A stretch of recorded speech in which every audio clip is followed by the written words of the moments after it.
When I was a child about 5 to 6, I lived in a house that I can only describe as being haunted.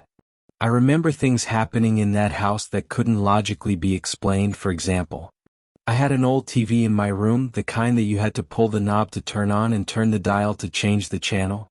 I vividly remember being pissed off. It didn't scare me, because as I would be in my room playing or going to sleep several times, the TV would come on and start changing channels. Click, click, click. And since my family couldn't afford cable, it was just loud static.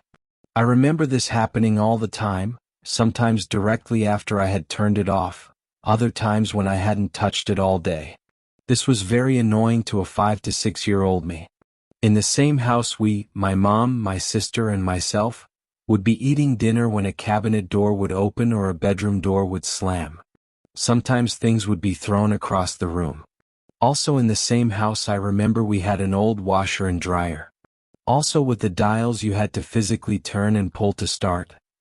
And I can remember being pissed to being woken up to the annoying sound of the knob turning and then washer starting. We only lived in that house for a little over a year or so, but I find it funny that my first experiences with ghosts or paranormal never scared me but annoyed me. My family moved a lot growing up, but none of us have forgotten that house. I have had experiences since then, rarely and nothing like that house, but nothing that compares to what I am about to tell you.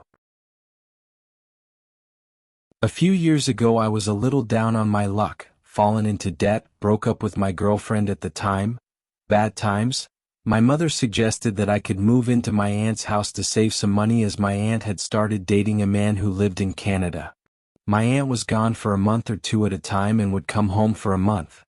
This seemed like a great idea, so I agreed. I discussed it with my aunt and moved in while my aunt was in Canada.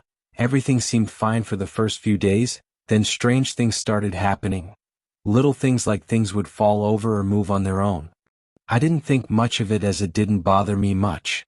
Another strange thing was I would find bobby pins in random locations even after I had just cleaned and knew there were no bobby pins there. This went on for a week or so, no big deal.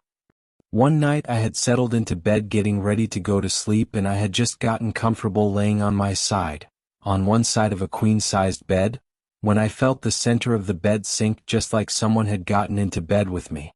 I dismissed this as my imagination until moments later I felt a woman's hand from behind me go across my side and to my chest. I froze in terror.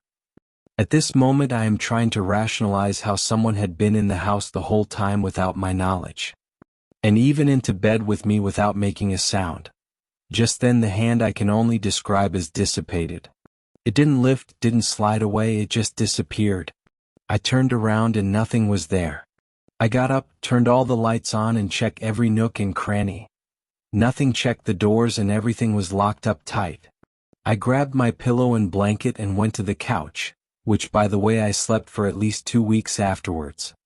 The next morning I decided to contact my aunt to see if she had ever experienced anything like this in her home and told her all about everything that had been happening. She says she has never experienced anything but did find the bobby pins interesting and explained that while she was in Canada she had been losing bobby pins.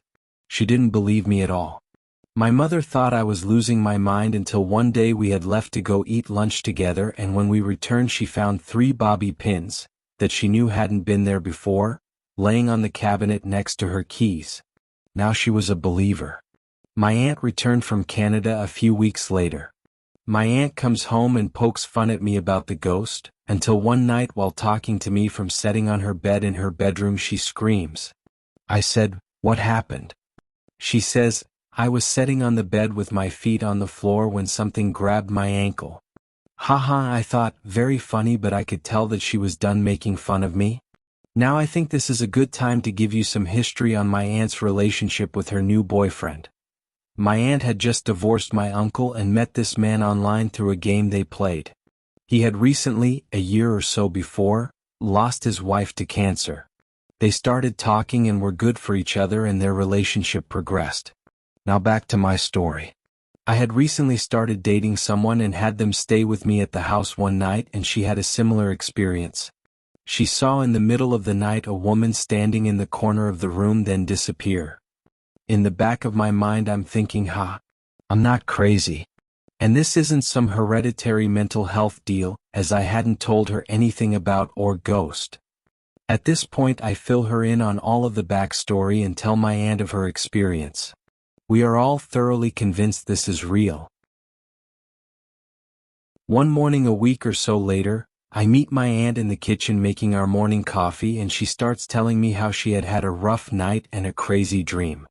She explained to me that in her dream she was sitting in a chair by a table with a digital clock on it. Behind her was her now boyfriend's deceased wife, telling her things in a hurried manner about her family, while trying to get my aunt to set the time on this clock to a specific time. She is supposed to set the time on the clock to 1:17 a.m. I asked her if she thought it meant anything, and she said she didn't know. My aunt called her boyfriend and asked him if the time 1:17 a.m. was anything special to him. It was the exact time his wife died. My aunt had no way of knowing this and didn't mention the ghost or the dream to him. Neither one of us brought it up again after that, but we both knew immediately who our ghost was. And we both agreed that we shouldn't tell him because it would only cause him to worry that his wife hadn't crossed over and might be stuck. Shortly after all this, all the activity stopped. She tried to scare me away, not knowing that I was my aunt's nephew. She touched my aunt to reveal her presence. She revealed herself to my girlfriend as a way to validate everything, and then communicated directly with my aunt through a dream. After all this, I cannot possibly deny the existence of the paranormal.